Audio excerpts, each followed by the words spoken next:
Jayadev,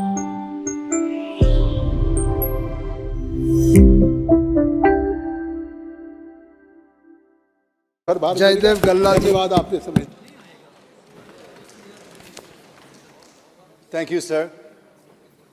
Sir, I made my maiden speech in 2014 when I entered this House on the speech on the President's address. And now, since I've declared that I'm not contesting in this coming general election, this will be my final speech in this House for now, sir. Sir, I come from a family of freedom fighters. My grandfather, Sri Patu Rajgopal Naidu, was a freedom fighter, social worker, reformer, writer, right hand of legendary parliamentarian Professor N.G. Ranga, and was also MLA, MLC, and twice member of this very House, sir. My mother was a fourth-term MLA and a minister in the government of Andhra Pradesh.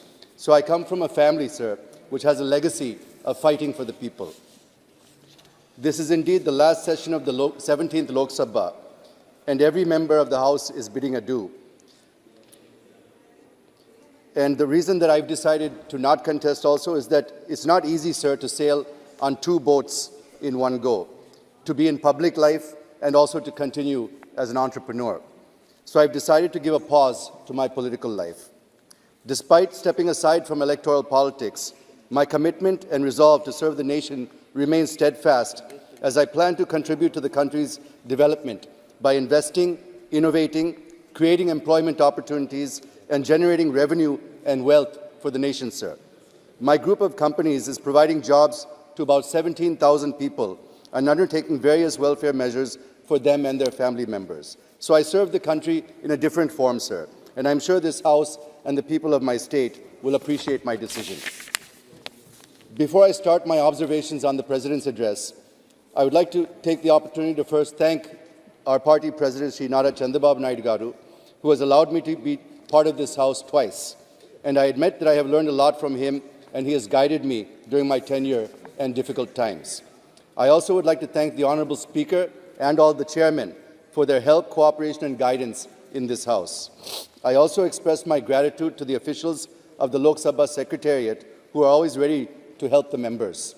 I particularly thank and wish to place on record my admiration for the reporters sitting at the table who record and report our speeches verbatim. When I read my speech the next day, I could not stop appreciating the flawless speech that has reached me. So I also thank them, sir.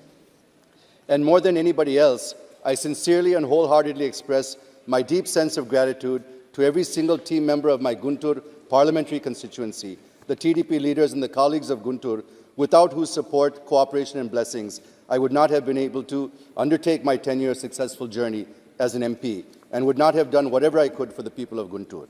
So I once again thank all of them from the bottom of my heart. Sir, I compliment the Honourable Prime Minister, Sri Modi ji, for finally consecrating the Ram Mandir temple in Ayodhya, and the entire country is greatly indebted to him. I plan to visit the temple one day as it realizes the 500-year-old dream of all Hindus. The world knows that we are one of the oldest civilizations on earth. Here I only wish to say that the stones may be old, but they are chiseled afresh. Our civilization may be ancient, but I feel it is born again. The last 10 years of Modi ji's government may be like any other, but he ensured that it marks a new dawn.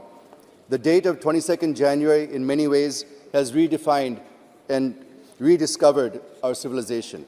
Not just this new parliament, imbued with the fragrance of Ek Bharat, Shrestha Bharat, is one more testimony to our great civilization and culture. Sir, I compliment the Honourable Prime Minister for his leadership and vision for the country. Sir, even though we are not a part of the NDA, I cannot resist my temptation to praise the government under the stewardship of Sri Modi ji over the last 10 years, how he has taken this country to new heights, and we are on the verge of becoming the third largest economy in the world. It is not just governance, but it's the leadership that counts, and Modi ji's leadership, sir. I just want to mention the top 10 achievements of this government, which has really brought me a lot of joy, sir. First, he has made our country the fastest growing economy among the G20 countries. 25 crore people have been lifted out of poverty, and 80% are being given free food grains until 2028. The credit for rolling out the GST goes to Modi ji. Forex reserves are registering $615 billion now. The push to digital India. 46% of the world's total real-time digital transactions take place in India. 1,200 crore transactions were done through the UPI in December 23. Now even Eiffel Tower tickets can be purchased through the IPI. Number 5, 34 lakh crore has been transferred through the DBT and JAM Trinity and has helped to curb corruption. Number 6, 3.75 lakh roads have been constructed in villages, 1.46 lakh national highways, and 150 airports, sir. Number 7, one nation, one power grid, one nation, one gas grid, one nation, one ration card, one rank, one pension have all been welcome, sir. Number 8, successfully dealing with the COVID pandemic and free vaccines to more than 150 countries. Number 9, 33% reservation for women, women as fighter pilots for the first time, women cadets given admission for the first time in Sainik schools and the National Defense Academy. And finally, my top 10, the 10, sir, rounding out the top 10, the PM Kisan and the PM Fasal Bima Yojana have been a great boon for the farmers of this country. Sir, you must be aware, the House is aware, that I've spoken on various subjects relating to local, state, national, and even international issues during my 10 years in this House, and gave valuable suggestions and recommendations, including in the committees that I participated in, some of which have been accepted and have been implemented as policy also. So I would like to thank Modi ji and this government for the same. With your permission, I would like to touch upon a few things which I have been able to achieve for the people of Guntur, sir. Sir, number 1, I fought for the capital Amaravati, raised it many times in Parliament, and I'm still supporting the farmers' agitation, which is going on for more than 1,500 days for making Amaravati as the sole capital. It's still happening, sir, in my constituency. Sir, just a few more minutes, sir. This is my final speech. Please indulge me and give me a couple of minutes. Sir, number 2, I could get 1,500 crores for the development of Amaravati and 1,000 crores for my constituency in Guntur for the underground drainage system from the central government. Nearly 20,000 houses have been sanctioned in the Guntur Lok Sabha area. 50,000 free water connections to the poor have commenced. I've been instrumental in getting chili and turmeric better remunerative price and also geotagging of chilies for export. Succeeded in getting exemption on tax on capital gains on the first sale of land for farmers from 29 villages of Amaravati.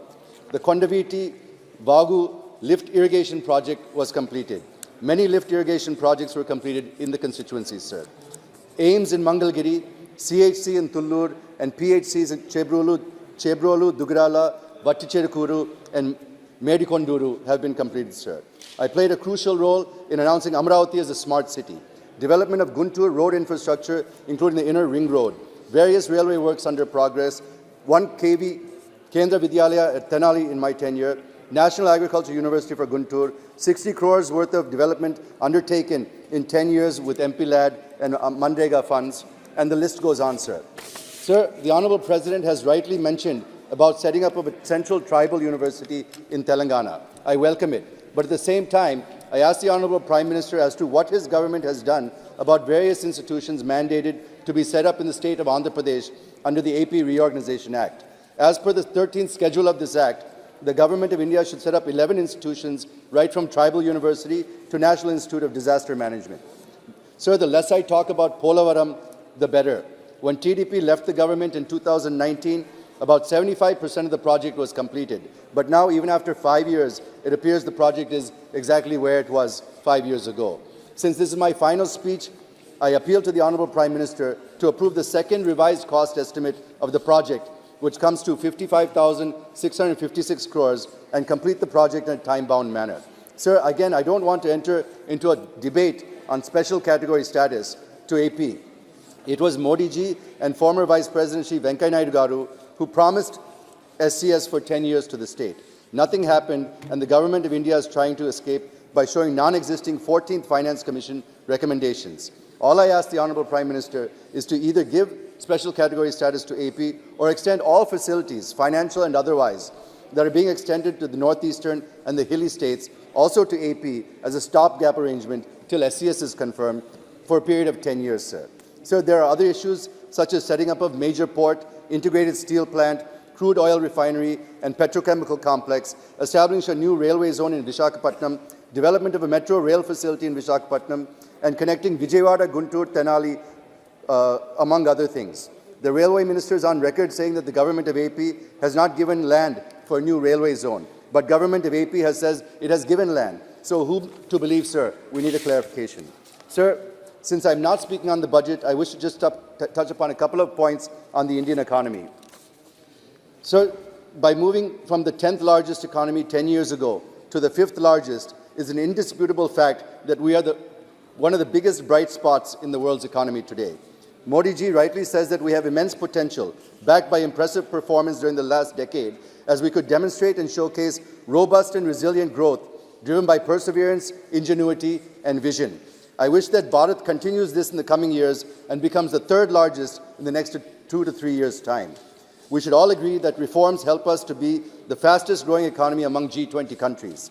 The growth this fiscal is estimated to be about 7.5% when compared to 9.1 in 21-22 and 7.2 in 22-23. Forex reserves are over $615 billion US. FDI is impressive. Foreign trade is going up. 25 crores came out of poverty.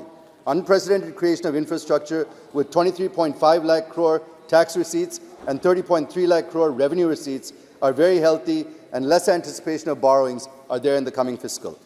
I am sure that Bharat is poised to achieve these set goals in Amrit Kal, and the list goes on.